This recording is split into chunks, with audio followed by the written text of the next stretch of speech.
Chapter 4.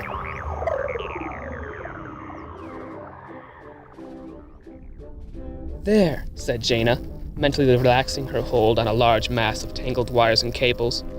It came to rest in a more or less contained jumble atop one of the newly tidied stacks of electronic components in her room. "That should do it," she added with a satisfied nod.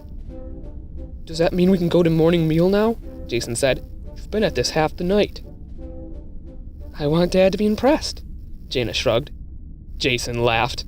"He never stacks his tools this neatly." "Guess I did get a little carried away," Jaina replied, matching his grin. "We still got a few hours before they get here." Jason snorted and stood up from the floor where he'd been sitting next to his sister while they worked.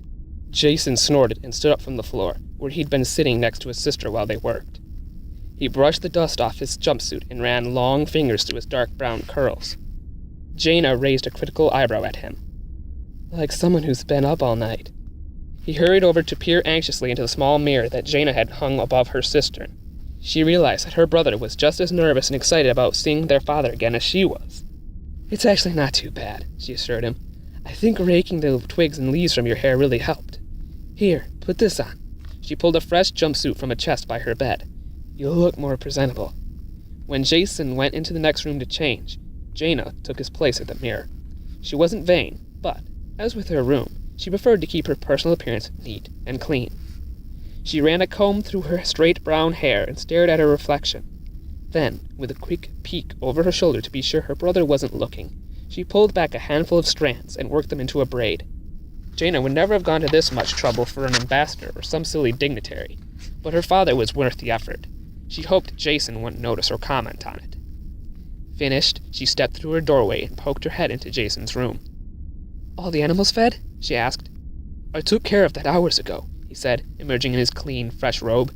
He heaved a long-suffering sigh. "At least someone's had their morning meal."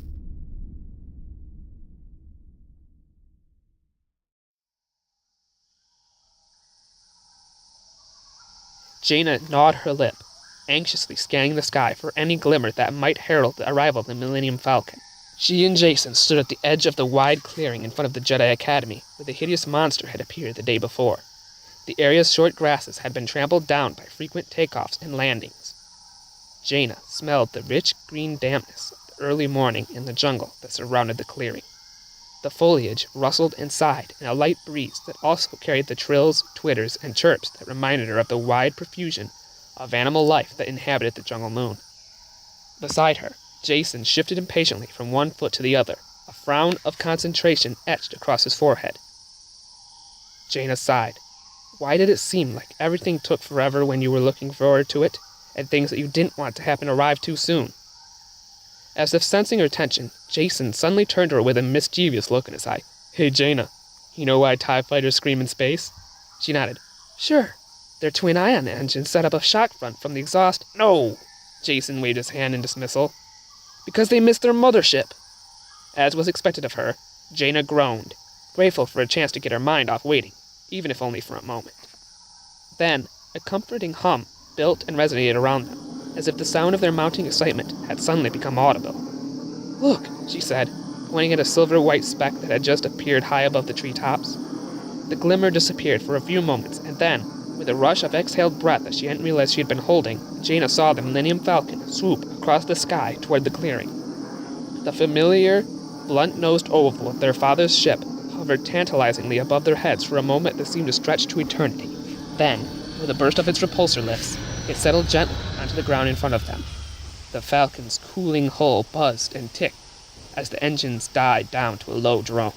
The scent of ozone tickled Jaina's nostrils. Jaina knew the shutdown procedures for the Krillian Light Freighter, but she wished that, just for today, there was some way to speed things up. When she thought she could wait no longer, the landing ramp of the Falcon lowered with a wide thump.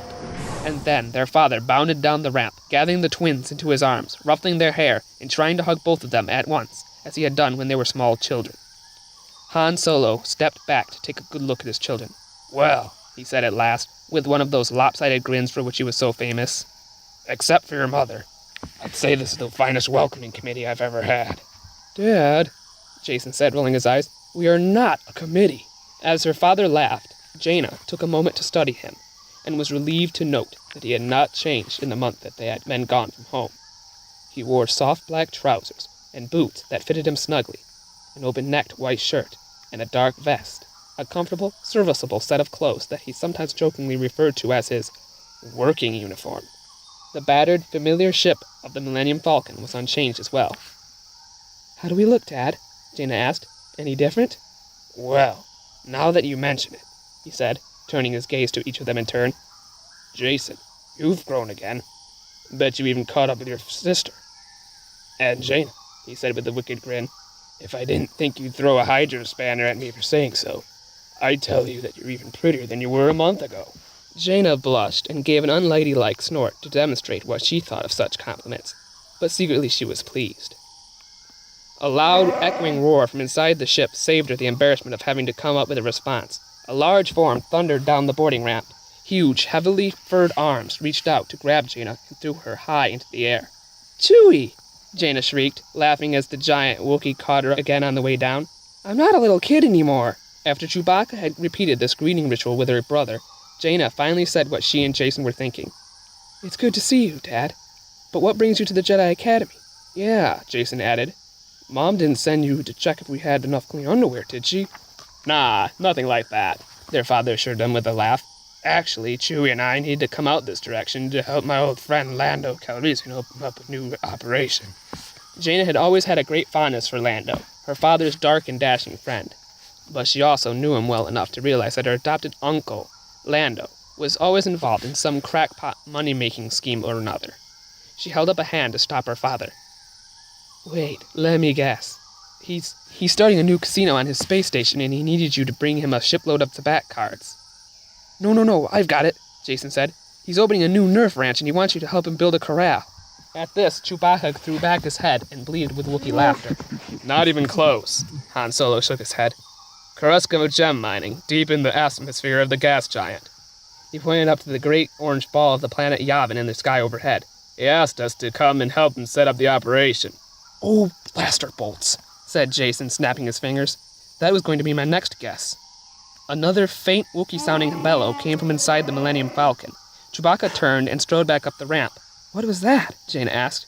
"Oh, I forgot to mention," Han said. "When Luke found out we had to come here anyway, he asked us to stop by Chewie's homeworld of Kashyyyk and pick up a new Jedi candidate. He's going to be your fellow student." As Han spoke, Chewbacca thumped back down the ramp, closely followed by a smaller Wookiee, who was still taller than Jason or Jaina. The younger Wookiee had thick swirls of ginger-colored fur, with a remarkable swirling black streak as wide as Jaina's hand that ran from just above his left eye, up over his head, and down to the middle of his back. He wore only a belt woven of some glossy fiber that Jaina could not identify. "Kids, I'd like you to meet Chewbacca's nephew Lobaka. Lobaka, my kids, Jason and Jaina." Lobaka nodded his head and growled a Wookiee greeting. He was thin and lanky, even for a Wookiee, with gangly, fur-covered arms and legs. The young Wookiee fidgeted. Chewbacca barked a question to Han and waved one massive arm in the direction of the temple. "Sure," Han said. "Go ahead. Take him to Luke for now. The kids can get to know each other later."